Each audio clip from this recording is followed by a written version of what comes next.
안녕하십니까, 이나무입니다. 오늘 2월 11일 미국에서 테슬라 주가가 6%, 무려 6% 하락해서 328달러까지 떨어졌는데 지난 6거래일 동안 무려 16% 떨어졌습니다. 그래서 시총 기준으로도 1조 달러를 이제 겨우 넘는데 촉매가 됐는 주가 하락의 계기가 됐던 거는 이제 물론 트럼프가 철강, 알루미늄 같은데 이제 수입에 대해서 관세를 많이 매긴다. 근데 실제 그 니케이 조사에 의하면 테슬라가 미국에서 만드는 자동차도 한 40%를 수입 부품을 쓴다. 그 원자재를 쓴다. 그런 조사도 있거든요. 이제 물론 그것도 악재가 됐지만 가장 큰 것은 일론 마스크가 어제 2월 10일 날 오픈 AI의 그 지배권을 갖겠다. 오픈 AI가 지금 뭐 팔자고 내놓은 건 아닌데, 그 비영리 재단이 오픈 AI 그 회사의 그 지배권을 갖고 있는데 그것을 140조 원을 주고 내가 다른 VC들과 사겠다. 그래서 그 상당히 가장 큰 월가뿐만 아니라 실리콘밸리에서 큰 핫한 뉴스였고, 저는 이것이 어떻게 보면 테슬라에 상당히 좀 부정적인 영향을 미치는, 어떻게 보면 이제 일론 머스크의 오지랖이라고 할 수 있는데, 본인의 가장 코어 본업인 테슬라 아니면 스페이스X, 본인이 6개 회사 경영하잖아요. 여기에 포커스 해도 시간이 모자랄 것 같은데, 트럼프가 취임하고 나서 더지라는 정부 효율성 수장을 맡아서 지금 워싱턴 DC에서 거주를 합니다.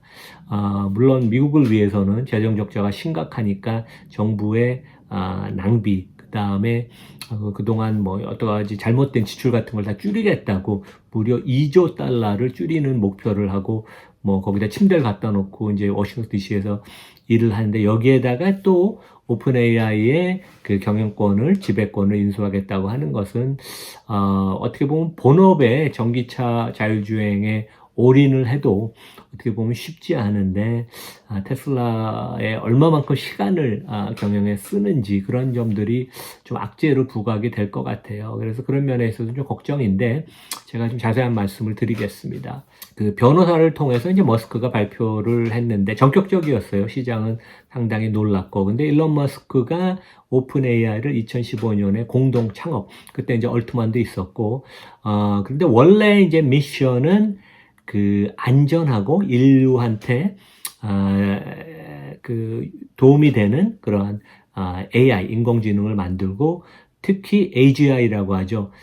인공지능의 능력이 인간을 뛰어넘는 그러한 그 수준이 됐을 때까지 안전하게 휴머니티, 인류를 위해서 그러한 시스템을 개발하고 리서치를 하는 게 목적이어서 비영리였습니다. 근데 샘 알트만이 너무 독주를 하면서 일론 머스크가 틀어져서 2018년에 이사회에서 나왔고, 일론 머스크가 그 다음에 이제 둘이 사이가 되게 안 좋아졌죠. 그래서 이번에 이제 비딩은 그 오픈 AI의 그 법인을 하는 게 아니고 그 법인의 위에 있는 그 컨트롤, 지배권을 갖는 비영리 단체를 내가 140조 원에 사겠다. 그래서 이제 일론 머스크가 이런 얘기를 했어요. 그래서 선한 영향력을 행사해야 되는 그런 회사인데 이게 아주 그 더티하게 샘 알트만이 상업적으로 이용하고 있다. 그래서 실제 오픈 AI에 작년에 엄청나게 많은 임직원들이 떠났습니다. 그래서 뭔가 얼트만의 하여간 그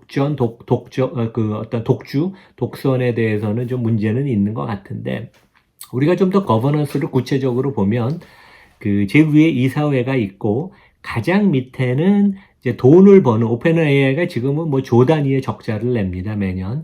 근데 이제 for profit, 이익을 내는 영리 법인이 하단에 있고, 원래는 이제 2015년에 만들 때는 NGO, 비영리 법인밖에 없었어요. 여기 위에 보면 오픈 AI non-profit이라고 있고, 그것이 실제 오픈 AI의 영리 법인을 컨트롤을 합니다. 지배를 하는데 그 지배권을 일론 머스크가 가져오겠다는 거고, 그것의 가치를 무려 140조 원을 쳐줬습니다. 근데 여기서 이제 변수는 마이크로소프트가 가장 하단에 있는 영리 법인에 대해서 100억 달러 이상의 그 출자 및 그 다음 컴퓨팅 파워, 데이터 센서 및 여러 가지를 사용할 수 있는 권리를 주면서 그 for profit 영리법인의 매출에 대해서 권리를 갖고 있고, 그래서 결국 이것이 성공할지, 일론 머스크의 그 비딩이, 매수 오퍼가 성공이 될지 모르겠지만 잘 진행이 된다면 결국 하단에 있는 영리법인에 대한 지분율에 있어서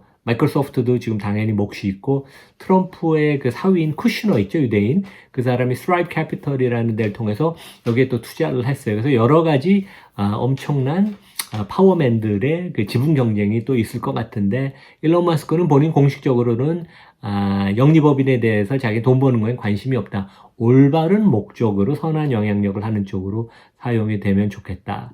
좀 더 속내일을 들여다보면 얼트만이 작년부터 너무 돈이 많이 들어간다는 명분 하에 오픈 AI가 계속 출자를 받아야 된다. 돈이 필요하다. 그래서 얼마 전에는 1,600억 달러 밸류를 받았고, 지금 소프트뱅크에서 한 400억 달러 출자를 받으려고 그러는데 3,000억 밸류를 해요. 그러니까 450조 원.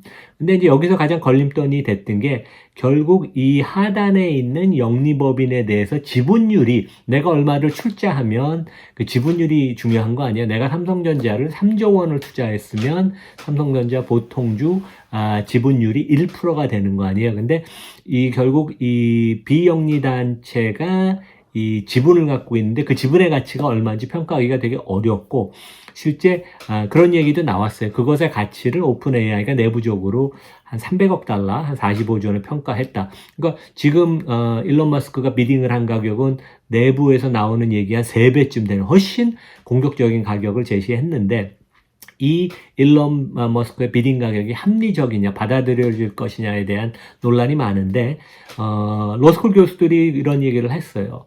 일단 가격이 중요한 건 아닌데 이사회가 검토를 할 가능성이 상당히 있다. 왜냐하면 미국에서는 공개 매수 제한이 오면 이사회는 합리적으로 모든 주주, 이 경우에는 뭐 주주가 있는 건 아니지만 이 오픈 AI를 위해서는 이게 좋은 오퍼라는 그러한 생각이 들면 그 공개 매수를 합리적으로 검토를 해야 됩니다. 그래서 이 가격이 합리적이고 140조 원이면 센 가격이니까 페어 프라이스라고 볼 수도 있고, 그 다음에 이사회가 이것을 우리가 그 결정을 내릴 수 있는 그런 권한이 있기 때문에 이것은 상당히 심각한 시리어스한 오퍼라고 보입니다. 우리가 오픈 AI의 역사를 보면 2015년에 이제 얼트만, 머스크 이런 거물들이 그 당시에 구글이 너무 AI 쪽에 독주를 했어요. 지금은 이제 오픈 AI도 있고 구글도 있고 엔스로픽도 있고 여러 가지 춘추전국 시대가 됐지만, 그 당시에는 구글이 AI의 리서치와 인력을 거의 독점하던 시대여서 우리가 이 독주를 막자.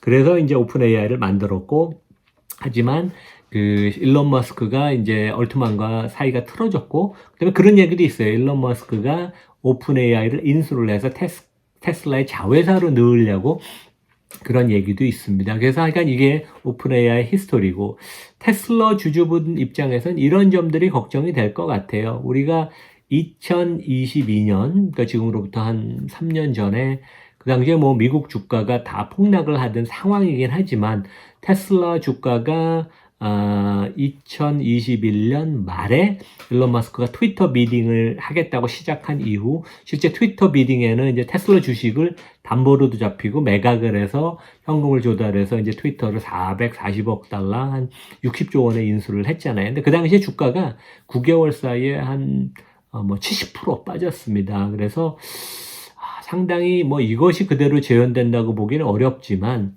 다시 한번 일론 머스크 키맨과 관련된 테슬라의 거버넌스 문제가 노출이 됐고, 2022년만 해도 일론 머스크가 운영하는 회사가 4개였는데 지금 이미 6개.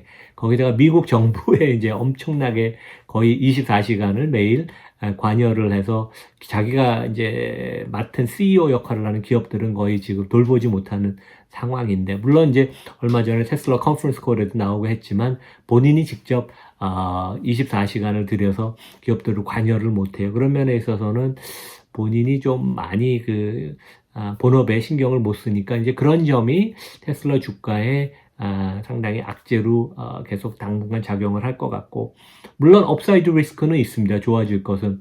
그러니까 테슬라가 중국이나 유럽에서 그 supervised FSD, 그러니까 이제 운전자가 있는 상황에서 FSD를 하는 걸 승인을 받거나, 아니면 전격적으로 미국 정부로부터 FSD 그 자율주행, 그러니까 로보택시의 그 승인을 받는 이런 것들이 이제 전개가 되면 좋을 텐데, 당장은 그런 뉴스가 당분간은 없을 것 같습니다. 네, 여기서 마치겠습니다. 감사합니다.